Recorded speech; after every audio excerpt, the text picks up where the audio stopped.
कार्यक्रम? देखिए, आज 7 सितंबर है और 7 सितंबर 2022 को राहुल गांधी जी ने एक ऐतिहासिक, ना केवल पूरे भारत के लिए पूरे विश्व के लिए एक ऐतिहासिक पदयात्रा की शुरुआत की थी कन्याकुमारी से, भारत जोड़ो यात्रा।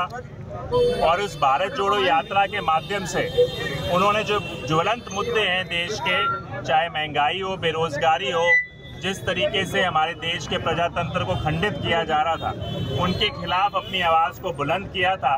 और 1 साल के बाद आज सही मायने में इस देश के राजनीतिक हालात को भी बदलने का काम किया है। तो उनकी पहली वर्षगांठ पे भारत जोड़ो यात्रा की आज हम सभी जो फतेहाबाद ज़िले के हमारे वरिष्ठ कांग्रेस जन हैं, सभी एकत्रित होकर, एकजुट होकर आज यहाँ पर उन्होंने एक सांकेतिक भारत जोड़ो यात्रा, पद यात्रा का हमने के माध्यम से एक संदेश देने का काम किया। आज आपकी यात्रा का जो ये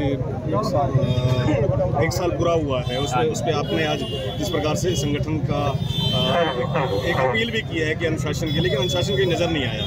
नहीं, अनुशासन मुझे साफ दिखाई दे रहा। आज जितने भी हमारे वरिष्ठ नेता हैं, अभी इससे पहले बड़ी बात क्या होती है, जैसे हमने ख़त्म भी किया, सभी ने खुद एकजुट होकर अपने हाथ ऊपर कर एकता का संदेश देने का काम किया। और मैं मानता हूँ फतेहाबाद ज़िले की जो हमारी कांग्रेस पार्टी के सभी वरिष्ठ साथी हैं, वो एकजुट होकर पार्टी को मजबूती देने का काम करेंगे, इसमें कोई दो राय नहीं है। सब अपने तरीके से लगा हुआ है और फतेहाबाद में पूरी तरीके से कांग्रेस एकजुट है। इंडिया को लेकर बहुत बवाल हो रहा है। हाँ जी, इंडिया को लेकर के बहुत बवाल हो रहा है। नहीं, बवाल नहीं हो रहा। ये जब कभी कोई नई, एक बार गांधी जी ने बात की थी, जब नई कोई चीज़ शुरुआत करते हैं, संघर्ष शुरुआत करते हैं, तो उसमें कहीं ना कहीं शुरुआती तौर पर लोग उसका सोचते हैं, उस पर प्रश्न चिन्ह भी लगाने का काम करते हैं। ये एक बहुत बड़ी शुरुआत है। और जो प्रजातंत्र में ऐसी पार्टियां बैठी हुई हैं जो केवल और केवल भ्रष्टाचार और इस प्रदेश की और देश की जो व्यवस्था है, जो प्रजातांत्रिक व्यवस्था को खंडित करने का प्रयास कर रही है, उसके खिलाफ एक इंडिया जो है एक मुहिम के रूप में आई है, एक नई सोच के रूप में आई है। और मैं मानता हूं आने वाले 2024 में उसका प्रभाव आपको देखने को मिलेगा। इंडिया जो शब्द है, जो शब्द जहां वो किया जा रहा है, गवर्नमेंट ऑफ इंडिया या गवर्नमेंट ऑफ भारत, उसको लेकर के विवाद हो रहा है। देखिए, एक बहुत ही छोटी मानसिकता इस सरकार की दिखाई देती है। ये हमारी संस्कृति में, भारत कहिए, इंडिया कहिए, ये हमारी संस्कृति का हिस्सा हमेशा से रहा है, हमारे कॉन्स्टिट्यूशन का हिस्सा हमेशा से रहा है। पर जब इस सरकार के पास जो अहम सवाल, जो ये चाहे वो राहुल गांधी जी कर रहे हो या दूसरी पार्टी के नेता कर रहे हो कि बेरोजगारी का क्या हुआ, 2 करोड़ रोजगार का क्या हुआ, महंगाई को कम करने की बात का क्या हुआ, भ्रष्टाचार को ना खाऊंगा ना खाने दूंगा क्या हुआ, ये इस तरह के जब मुद्दे उनसे पूछते हैं, उनके पास जवाब नहीं है, तो जिस तरीके से वो ध्यान भटकाने के लिए आए दिन जो पहले भी जुमले देते रहते, इस समय ध्यान भटकाने के लिए फिर कोई इस तरह की बात को छेड़ने का काम कर रहे हैं। तो उन्होंने तो स्पष्ट कर दिया, हमारी पार्टी के नेताओं ने स्पष्ट कर दिया, जो स्लोगन भी इंडिया का दिया गया है उसके अंदर इंडिया और भारत दोनों ही है उस स्लोगन के लिए। तो बात सिर्फ है सही मुद्दों पे बात करने की आवश्यकता है कि आज ये चाहे भारत कहिए चाहे उसे इंडिया कहिए, पर जो इस भारत और इंडिया की जो समस्याएं हैं उनको कौन दूर करेगा। केवल ये बात कहने से कि भी हम नाम को ये कहेंगे या वो कहेंगे तो समस्याएं दूर नहीं होंगी।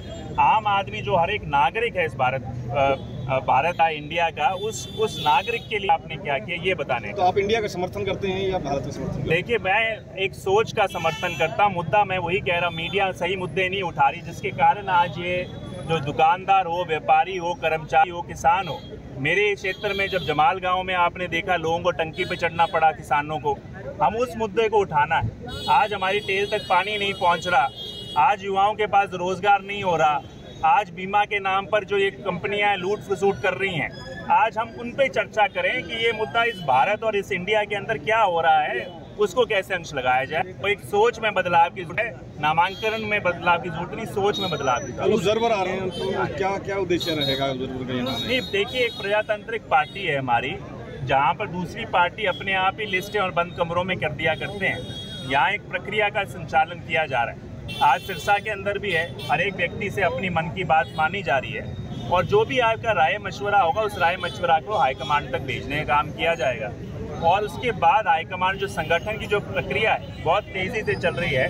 बाबरिया जी जो हमारे प्रभारी हैं उन्होंने ये बात स्पष्ट की है कि 15 से 20 तारीख तक उम्मीद है कि पहली सूची भी आउट हो जाएगी, उसके बाद संगठन पे काम। ये मान के चलें कि ये जो टिकटार्थी हैं मांगने वाली लिस्ट है उनकी एक तरह से शॉर्ट लिस्टिंग होगी? नहीं, अभी कोई टिकटार्थियों की बात नहीं है, अभी केवल संगठन को दुरुस्त रूप से बनाने की बात है और उसके अंदर हर एक व्यक्ति को, ताकि उसकी आवाज़ हो, उसको मौका दिया जाए, पहचान हो। कई बार क्या है कि एक कार्यकर्ता यहाँ खड़ा है जो दिल्ली जाने में सक्षम नहीं, जो हाईकमांड से मिलने में सक्षम नहीं है, उसकी बात नहीं होती, तो इसलिए ऑब्जर्वर्स को भेजा गया है ताकि उनकी भी पहचान यहाँ पर पार्टी में बनाई जा सके। पूर्व से पश्चिम क्या कांग्रेस जल्द जो है सेकंड चरण में शुरू कर सकती है पद यात्रा जो भारत जोड़ो यात्रा है? देखिए, इसकी ये तो औपचारिक रूप से घोषणा तो हाईकमांड ने करनी है। हमने भी जो सुनने को आया है, राहुल जी इस बात में पूरा दिलचस्पी लेते हैं कि उनका मकसद केवल राजनीति करने का नहीं है, उनका मकसद है कि हर एक व्यक्ति की आवाज़ को इस प्लेटफॉर्म के माध्यम से उठाया जाए। हमसे जुड़े रहने के लिए हमारे YouTube चैनल को सब्सक्राइब करें और नई वीडियो की नोटिफिकेशन के लिए बेल आइकॉन को दबाएं। अगर आप ये वीडियो Facebook पर देख रहे हैं तो लाइक जरूर करें और ज्यादा से ज्यादा शेयर करें। धन्यवाद।